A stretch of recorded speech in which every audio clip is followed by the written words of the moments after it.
Howdy, y'all. I got a few more things to put on here so we can mount a fuel tank, but we're ready to start this.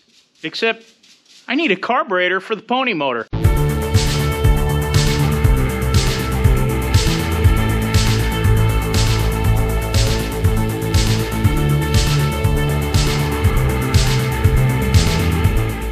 I've got carburetor stuff up here on the bench, and we fortunately got that carburetor with the 7U, the real McCoy.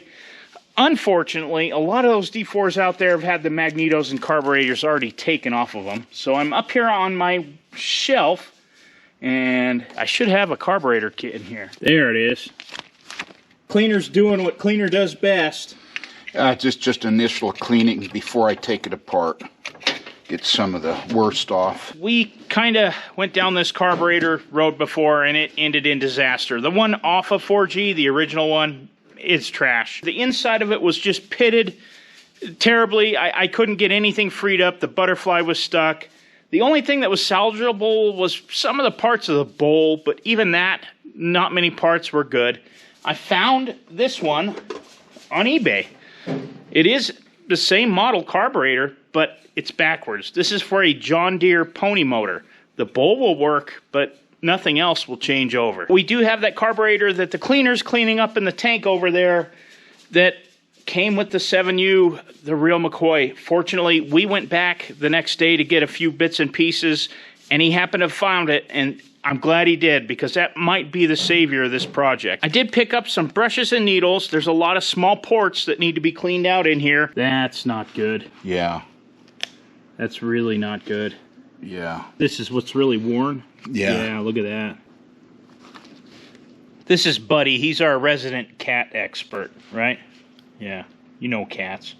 In case you're wondering where Big Stripes is at, I don't really know. She's out there. I see her all the time, but they just cut weed around here, and there is mice everywhere, so she's been busy. I'm a little curious what we have for carburetors out here, just in case. That's the one Dad's using at the moment that we're trying to rebuild, was off of this machine. 6U, it's missing. This one's been taken off, so is the magneto. 5T, I see a carburetor.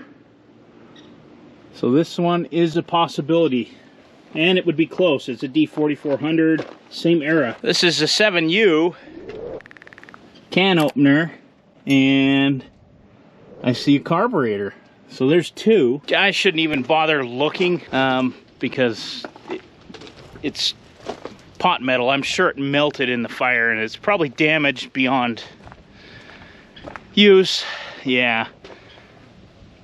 Yeah, it's gone. It doesn't even look like it's on there anymore. It melted away. Two probable parts carburetors out here, and I'm gonna go back in because there's a lot of wasps out there, and I don't have a good history with wasps. Not that. Ow! Well, we got problems again. We've taken apart 3 carburetors here, and the one that we thought we could use off of the 7J, the real McCoy, it's pretty shot. It's got a lot of wear on the throttle shaft. I mean, very, very bad. Groove, it wobbles up and down in there at least 1/8 of an inch. And we even took apart the John Deere one to see if we could get a throttle shaft out of that, because you could, I don't know if you can see that on camera, but it is grooved way down in there. The bushings are wobbled out. I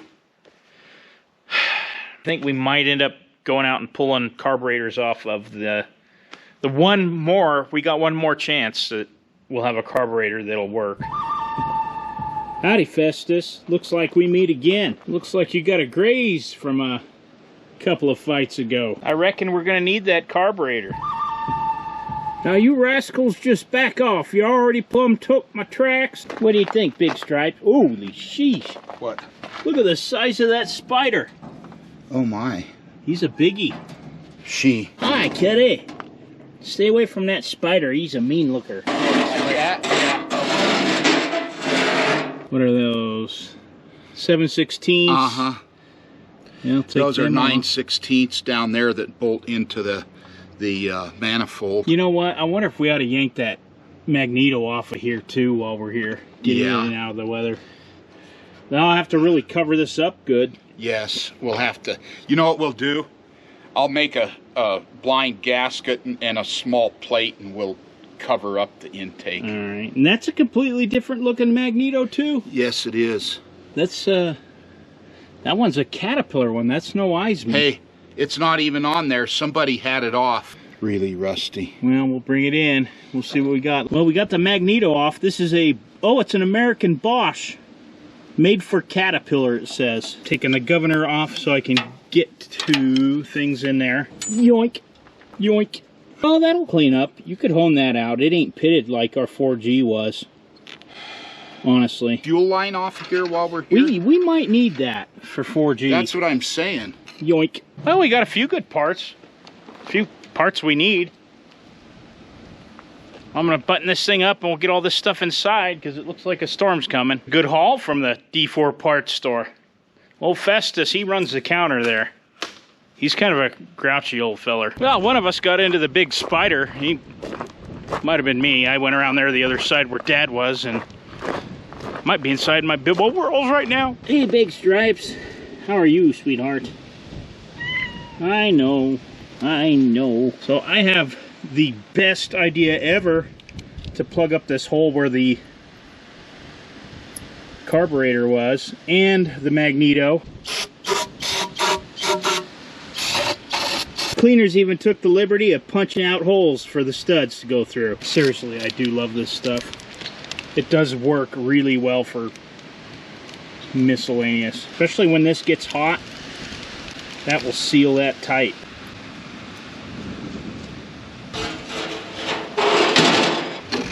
Keep Festus some company there, will you?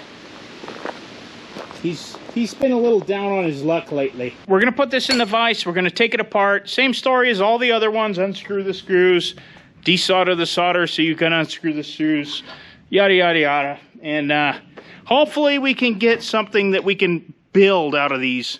This one looked tight up there in the choke area. It looks good. So far, this carburetor off of the 5T off old Festus out there is really good. I was able to blow carburetor cleaner through all the ports, all the holes. Dad drilled out that plug down here in the bottom. We blew carburetor cleaner and air through everything. And I'm going to put this all in a sonic cleaner tonight. And in the morning, we'll put everything together. The really good thing is the throttle body, the throttle, the choke, the butterflies, everything in there is really tight, nice and solid. This carburetor is actually in remarkably pretty decent shape. One thing we did notice is that it had this cork float, exactly like the one that we took out of 4G. And this had a kind of a shellac on it, a hardened surface. It was turning into this fine powder and fell off in the fuel bowl. And the 7J that we took apart earlier had this plastic one, so I think it's kind of, looks like a Bakelite or a plastic. I think we're going to use this plastic one in there. For comparison, here's the float out of the 4G, the old Lefty carburetor. So somebody might have done that when they rebuilt it at some point. Actually, this throttle side looks pretty darn good. So I'm going to just smooth up the surfaces where they mount on a piece of really fine sandpaper. Got the throat and barrel of the carburetor in a container of evapor rust. After it sits for a while, I'm going to dunk everything in the sonic cleaner and run it on a few cycles. This throttle body's really in excellent shape. The inside of it's in excellent shape. The throttle and choke shafts are in excellent shape. There's no very noticeable wear in them, so I didn't even take it apart. All the ports are open. I've sprayed carb cleaner through everything. I've sprayed air through everything. It's been through the sonic cleaner. It's sat in evapor rust. So I'm going to leave this alone, set it aside, and I'm going to rebuild the bowl. First thing I need to do is put a plug back in here because all these ports are empty. I have squirted carb cleaner through everything in here. This thing is remarkably clean. I was very surprised. This is what I'm going to take from Watch 253's channel, and he uses a 177 pellet to kind of swage it in there. And I'm going to do the same. Now, I debated whether to use a round nose, a ball, or a wad cutter, but I think I'll use a round nose one. It might swage in there a little bit better. When I've rebuilt carburetors, I always start with the easiest things that I know what they are and I know where they go, just to eliminate some of the parts and some of the future confusion. So we're going to start on the bottom here with these two plugs, and they both get these red washers on them. One goes in here and the other over here, and you can get these rebuild kits on eBay yet. I've been able to find them.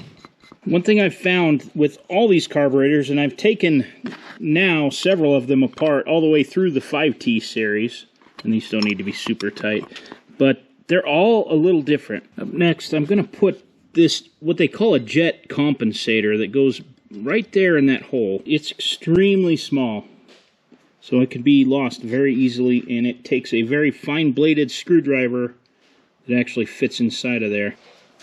Next, I'm going to install the main jet, and this one is marked 15, so mine might be different because of the altitude here. We have different jets in all of our carburetors, so this is going to go in here, but there's a small gasket that goes underneath of it first. If you hear Dad grunting in the background, he's putting together stuff on the main part of the D4. What I've found makes this one tricky is that you have to have a screwdriver wide enough to fit the jet completely, but narrow enough to fit in between here. It helps sometimes to start it with a narrower screwdriver, but you're going to have to snug it down with something that fits really well. Bottom aside for now. This is the fuel valve seat, and I've got a washer on it already, and it's going to go in here. Next, I'm going to drop in the valve, the needle valve, into the seat. Now I've got the float out of the 7J that I'm going to put in here because it's plastic. I've also got a new rod that goes through the float that came with this kit.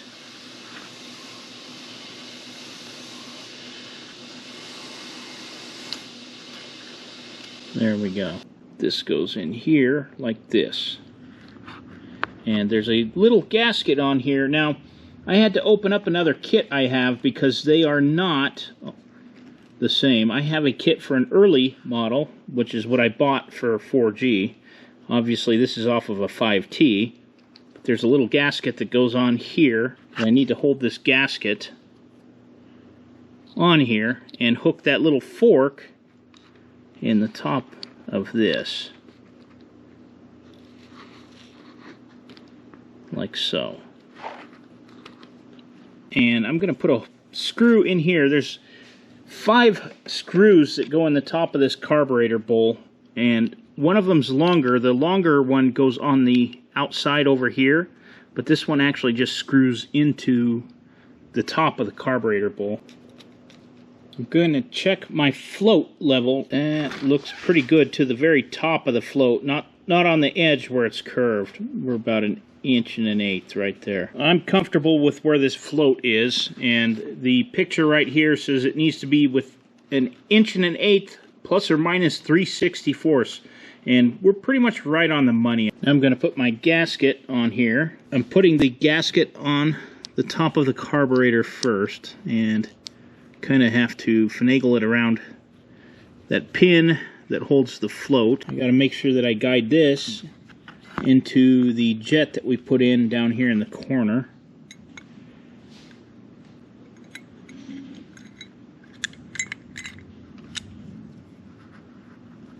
First.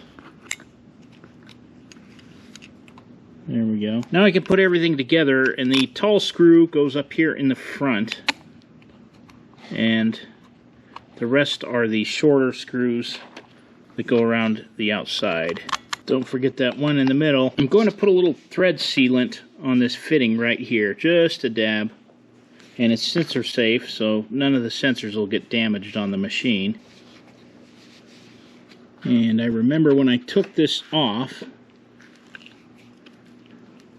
it was about right there, because I took pictures of everything before I took it apart. I finally learned after a whole D4. So I have to go back. I made a little bit of a mistake and forgot a part that goes in here in this inspection plug, and that is this thing. And the reason is, I was using the older instructions. These are the newer ones, and you can see right there that goes in here. This little gasket drops in this metering well hole, And I need to make sure I get it in there nice and flat, so I'll have to either shake it flat or move it around with a pick. Now, put the metering well in, and the diagram actually shows a specific part number screwdriver that Zenith used for this. And I'm just going to snug it up to that right there. Theoretically, you should do this before you install the cover on the top of the carburetor, but I just was following different directions, so now I can put my plug back on here.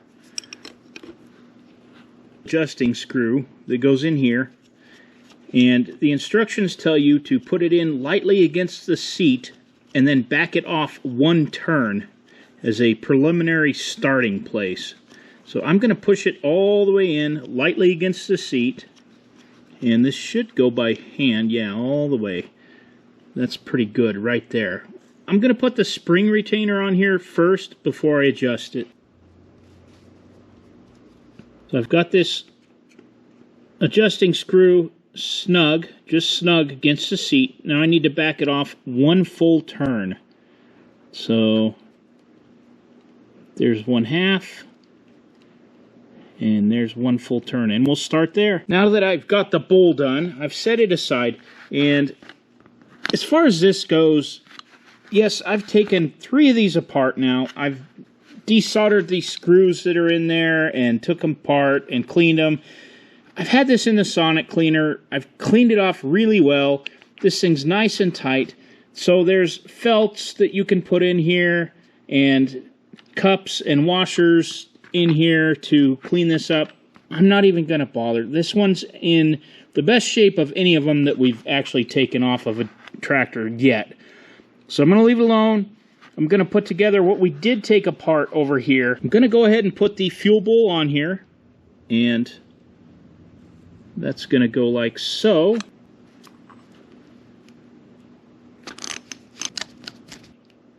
I'm going to go ahead and install this idle jet. Like that's what they call it. Now it's got a new gasket on here, right there at the top. Now this is a brand new one that I found on eBay. They are still out there. You can still get them. And before I put it in here, I'm going to put a little bit of Marvel Mystery Oil on everything. This is something you kind of want to look at when you do take these apart. And I am not an expert. Now I'm going to install the idle adjusting needle, and I'm going to put just a little bit of Marvel Mystery Oil on here. Bump this one up against the seat and then back it off a full turn. But again, this has this lock spring that goes in here with a screw that goes in here. The old one had a much bigger head on the adjusting screw. So I'm just going to go ahead and bend this spring so that it will work with this one. Now we've got it loosely up against the seat, so I'm going to back it off one turn, and we'll start there. So that's 1/2, and there's one turn. One last screw to put in here, and this is our throttle, basically stop, that goes in right here. This is another one. I really don't know where to set it, so I'm going to have to just kind of play it by ear. I've looked at the pictures I took beforehand, so I'm going to try and get it close to that. I'm going to set aside the gaskets we're going to need to put this on the pony motor.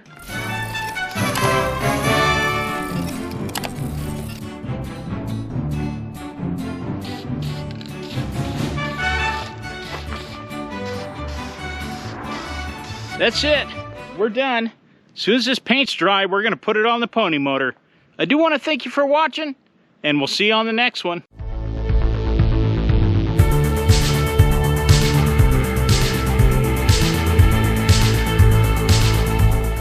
Howdy y'all, it's Aaron with Flex Tape. Have you robbed parts off of your antique Caterpillar or other tractor and have no way to plug it up and keep the rain from getting in? Try Flex Tape. Finally got that pesky carburetor off of there. Try Flex Tape. Flex Tape covers magneto mounting holes too. Hey Big Stripes, what do you think of Flex? Ow! Ow!